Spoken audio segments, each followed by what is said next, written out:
और अब खबरें तफसील से। राफेल मामले में मरकजी हुकूमत को सुप्रीम कोर्ट से झटका लगा है। सुप्रीम कोर्ट राफेल मामले में दोबारा समाअत के लिए तैयार है। मरकजी हुकूमत चाहती थी कि दोबारा समाअत न हो, यानी अब यह तय हो गया है कि राफेल मामले में आगे सुनवाई होगी। चीफ जस्टिस रंजन गोगोई की सरबराही वाली बेंच ने मार्च में नजरसानी की दरख्वास्त पर फैसला महफूज रख लिया था। कोर्ट ने कहा कि इस मामले में मरकजी हुकूमत के इब्तदाई एतराजात पर फैसला लेने के बाद ही आगे की नौयत पर गौर किया जाएगा।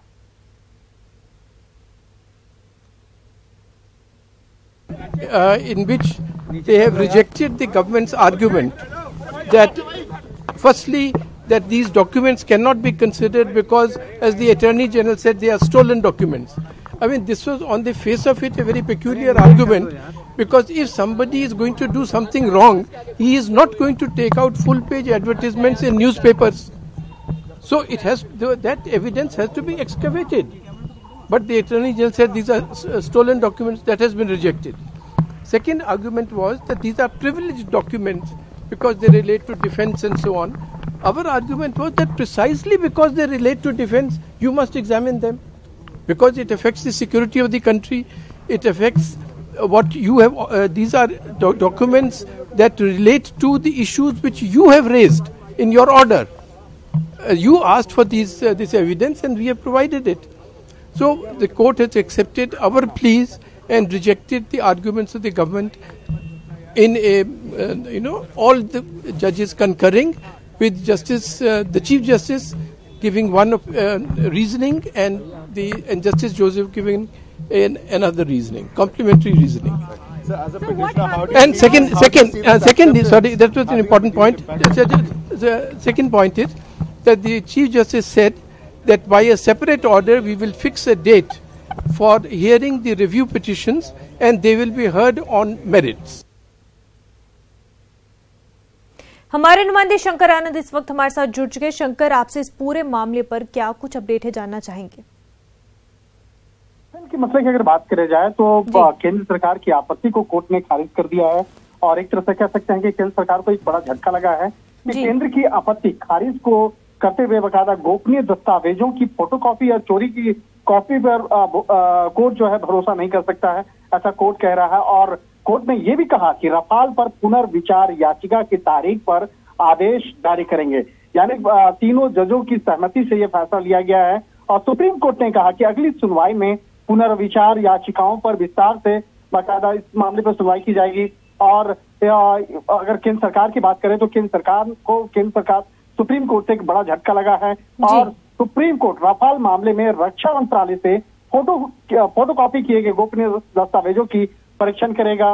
इसके साथ ही केंद्र सरकार की प्रारंभिक आपत्ति खारिज की और गोपनीय दस्तावेजों की फोटोकॉपी को चुराए गए दस्तावेजों की अदालत सबूत के तौर पर भरोसा नहीं कर सकती। इस तरह से कह सकते हैं कि राफेल के मसले पर पिछले कुछ समय से लगातार जिस तरह से एक काफी शोर शराबा राजनीतिक गलियारों में देखा जा रहा है, तो निश्चित तौर पे अब चुनाव के वक्त में, लोकसभा चुनाव के वक्त में ये मसला और भी ज्यादा ये तूल पकड़ सकता है। हालांकि ये मामला जब अगली सुनवाई होगी तो उस वक्त में इस मसले को किस तरह से बाकायदा देखा जाएगा, कोर्ट बाकायदा किस नजर से देखेगी, वो देखना लाजमी होगा। लेकिन इतना तो स्पष्ट है कि जिस तरह से बाकायदा सुप्रीम कोर्ट में केंद्र सरकार की याचिका को एक झटका लगा है, आने वाले वक्त में लोकसभा के चुनाव में इसका अच्छा खासा असर देखा जा सकता है। जी शंकर, ये जिस तरह से अब सामने फैसला आया है कि वापस जो है रिव्यू की जाएंगी, तो इस पर किस तरह का रिएक्शन देखने को मिल रहा है? रिएक्शन अब जिस तरह से सुप्रीम कोर्ट ने अगली तारीख मुकर्रर कर दी है इस मामले पर, अब अगली जो तारीख होगी उस पर काफी गंभीरता से इस मामले को आगे देखा जाएगा और इस मामले पर कई जो है महत्वपूर्ण जो दस्तावेज है बकायदा उसके साथ में फिर से केंद्र सरकार आगे अपनी बात को रखेगी। लेकिन अब ये मसला जो है राफेल का मसला, देखिए पिछले कुछ समय से देखा जाए तो ये मसला सुप्रीम कोर्ट में बाद में पहले राजनीतिक गलियारों में इस मामले पे काफी चर्चाएं होती रही, खासकर कांग्रेस की तरफ से काफी आरोप प्रत्यारोप बाकायदा लगाए जा रहे थे केंद्र सरकार पर। तो केंद्र सरकार इस मामले को लेकर जिस तरह से बाकायदा अपने पक्ष रख रही थी और ये मसला सुप्रीम कोर्ट की दहलीज तक पहुंचा, तो अब इस मामले पर अब अगली जब सुनवाई होगी उस दिन बाकायदा केंद्र सरकार की तरफ से वकील जो है काफी गंभीरता से आज रखेंगे। हालांकि आज अरुण शौरी भी आज कोर्ट रूम में मौजूद थे और प्रशांत भूषण भी उस कोर्ट रूम में मौजूद थे, जिस पूरे सुनवाई को काफी गंभीरता से सुन रहे थे। तो अब देखना लाजमी होगा जब कोर्ट की अगली तारीख जो मुकर्रर की गई है उस तारीख में केंद्र सरकार के द्वारा इस मामले पे क्या जो एप्लीकेशन है वो दिए जाएंगे, वो देखना लाजमी होगा। जी बिल्कुल शंकर, और चुनाव सामने है तो चुनाव पर कैसा असर पड़ सकता है?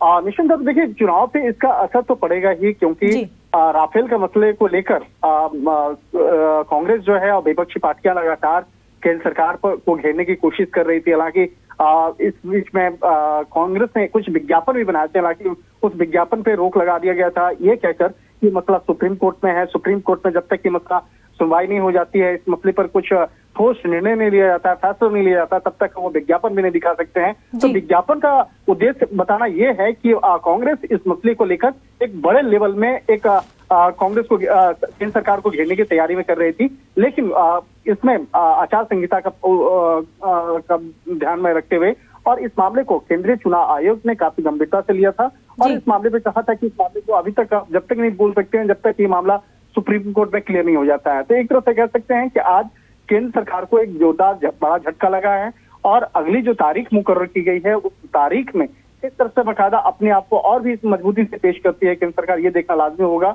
और जिस तरह से बकायदा रक्षा मंत्रालय की बात करें और इस मामले में कोर्ट की जो सुनवाई की बात करें तो केंद्र सरकार की प्रारंभिक आपत्ति जो है उसको खारिज करते हुए और कोर्ट ने कहा कि जो गोपनीय दस्तावेजों की जो फोटो कॉपी या चुराए गए दस्तावेज पे अदालत सबूत के तौर पे भरोसा नहीं कर सकती है। तो इतना स्पष्ट हो गया है कि एक केंद्र सरकार को एक अलग एक झटका कह सकते हैं कि वो केंद्र सरकार को झटका लगा है और इस मामले में आज रफाल के पुनर्विचार याचिका की तारीख जो है आदेश वो जारी कर दिए गए हैं। जी बिल्कुल शंकर, बहुत बहुत शुक्रिया आपका तमाम तर जानकारी के लिए। आगे बढ़ते हैं, केरल के वायनाड से पर्चे नामजदगी दाखिल करने के बाद राहुल गांधी आज अमेठी से भी कागजात नामजदगी दाखिल करेंगे। उनके साथ उनकी वालदा सोनिया गांधी और बहन प्रियंका गांधी भी होंगी। पर्चे नामजदगी से पहले राहुल गांधी रोड शो भी करेंगे। मुंशीगंज दरबीपुर के रास्ते गौरीगंज जाएंगे। आपको बता दें कि राहुल गांधी अमेठी से 3 मर्तबा MP रह चुके हैं। 2004, 2009 और 2014 में उन्होंने अमेठी सीट से कामयाबी हासिल की थी। अमेठी में 5वें मरहले में इंतखाबात होंगे।